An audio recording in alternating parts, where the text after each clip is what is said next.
వసంత నవరాత్రి దీక్షలు ఎవరెవరు ఉన్నారు? చేతులు లేపండి. 9 రోజులు, ఈ 9 రోజులు.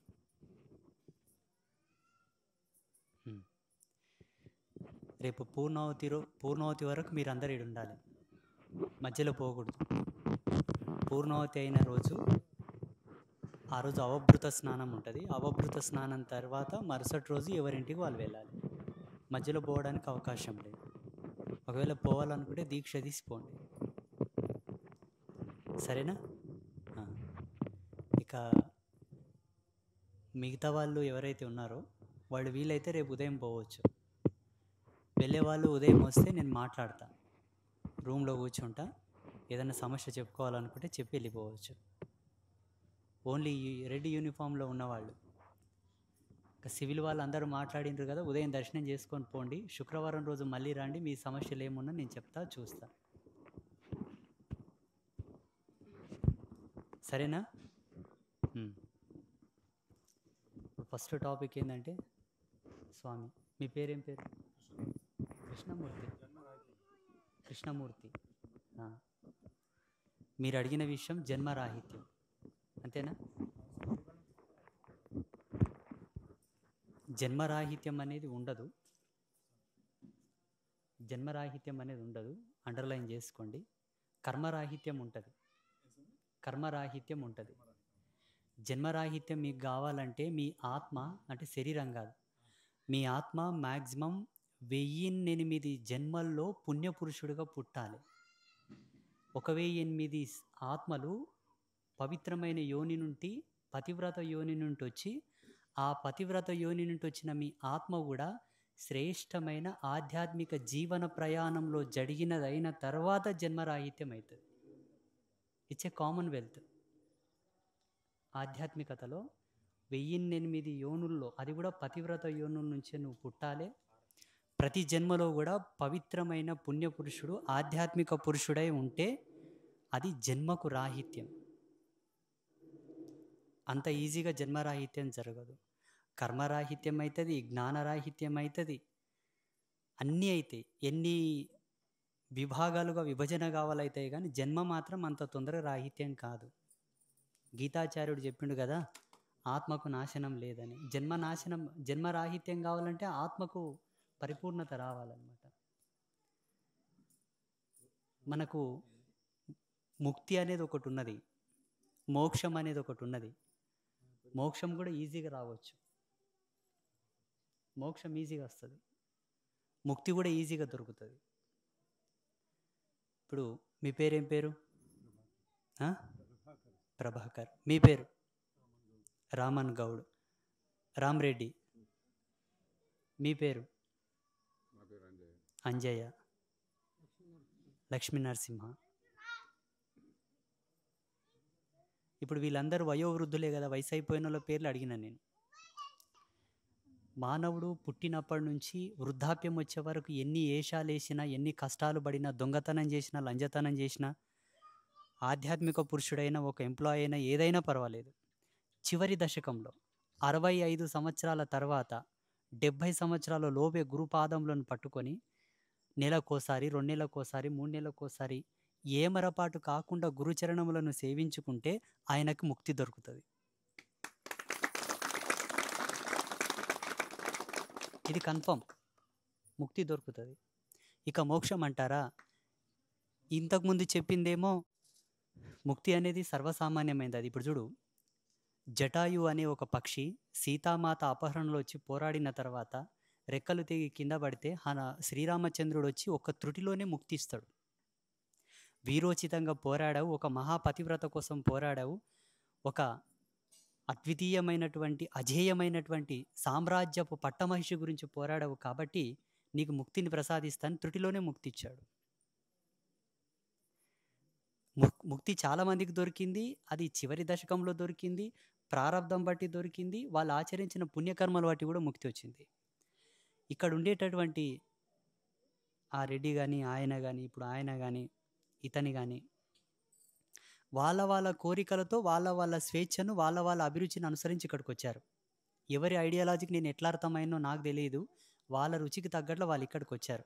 వాళ్ళు అడిగే ధర్మం వాళ్ళకు సిద్ధించుటనే ధర్మము, దాంతోపాటు నేను పరిపూర్ణమైన గురుత్వంలో ఉన్నవాడినైతే నా టాలెంట్‌కి తగ్గట్ల, నా విద్యకు తగ్గట్ల వాళ్ళ జన్మకేమి ఇవ్వాలో నేను అది ఇవ్వాలి. అది నాకు సంబంధించిన సబ్జెక్ట్ అది. వాళ్ళకి చెప్పి ఇవ్వాల్సిన అవసరం లేదు. వాళ్ళకి చెప్పి ఇయ్యాల్సి వస్తే చెప్పి ఇస్తే అప్పుడు మీకు నాకు తేడా ఉండదు.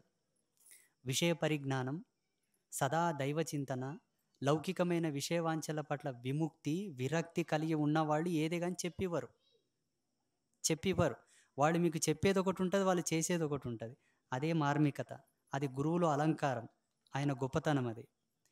నేను ఇక్కడికి వచ్చేటటువంటి వృద్ధులనందరినీ కూడా ఒకటే చూస్తాను.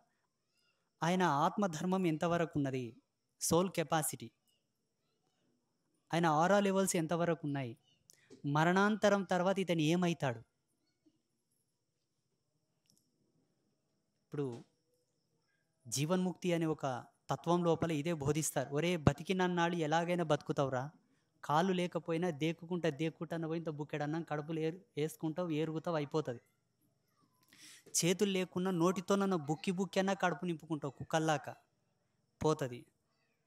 బతుకు ఉన్నంత వరకు, బతికినంత వరకు, జీవుడు ఉన్నంత వరకు బతుకు ఎలాగైనా ఈడుస్తాం.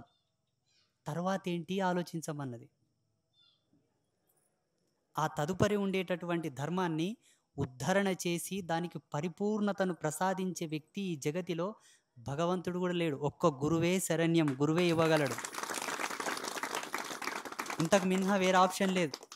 మీరు ఎక్కడన్నా చూడండి, భూప్రపంచం మొత్తం తిరిగి చూడండి, అన్ని ధర్మాలను, అన్ని శాస్త్రాలను శోధించండి, ముక్తిని ప్రసాదించుటకు గురువే శ్రేష్ఠుడు. గురువే శ్రేష్ఠుడు. గురువు జన్మరాహిత్యం కూడా చేయగలడు. కానీ గురువుకు కొన్ని నియమాలు ఉంటాయి. ఆ నియమాలకు అనుసరించి శిష్యుడు ఉండగలగాలి. అప్పుడు శిష్యుడికి కొన్ని నియమాలు ఉంటాయి. ఆ నియమాలలో శిష్యుడు ప్రావీణ్యుడైతే 44 సెకండ్లో ముక్తి, 44 సెకండ్లో జన్మరాహిత్యం, 44 సెకండ్లలో మోక్షం. 44 ఎన్నా? కరెక్ట్ చెప్పాలి. 44 100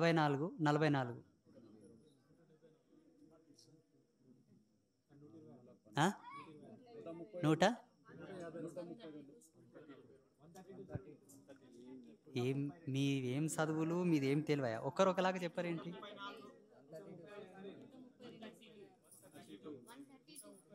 ఒక ఫోన్ చేయండి, ఒక నిమిషం ఉండండి.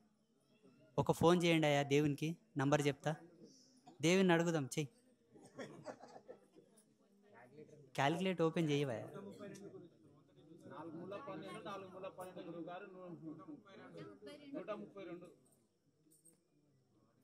ఎన్నైనాయి?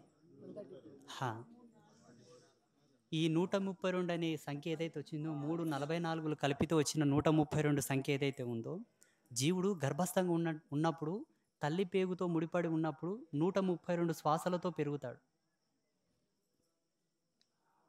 132 శ్వాసలతో పెరుగుతాడు. ఆ 132 శ్వాసల పేగుబంధము తెగితేనే జన్మరాహిత్యం. ఆ పేగుబంధం శ్రీహరి కూడా తెగలేదు. అందుకే కదా దేవకి వసుదేవుల గర్భంలో జన్మించాల్సి వచ్చింది.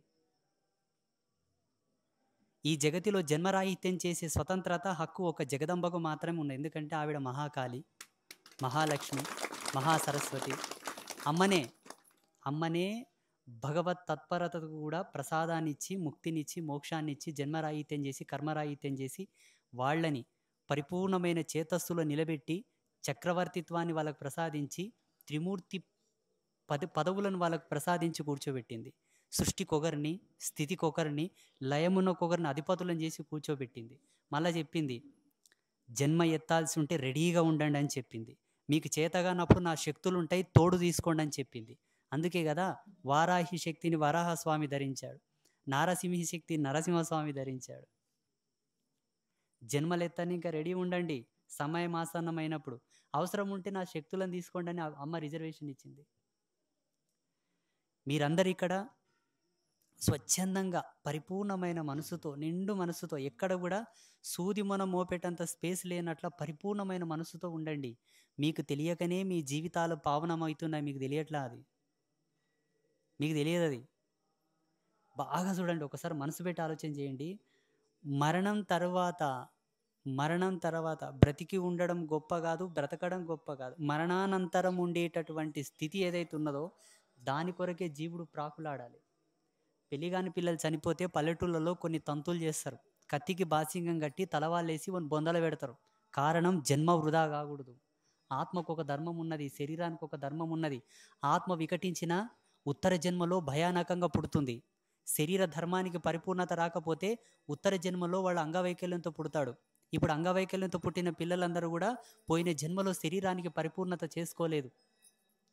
ఇప్పుడు మానసికమైన వికలాంగులుగా పుడుతున్నారు కదా పిల్లలు. ఆ మానసిక వికలాంగత్వంతో పిల్లలు పుట్టడానికి కారణం పోయిన జన్మలో ఆత్మకు పరిపూర్ణత తీసుకోలేదు.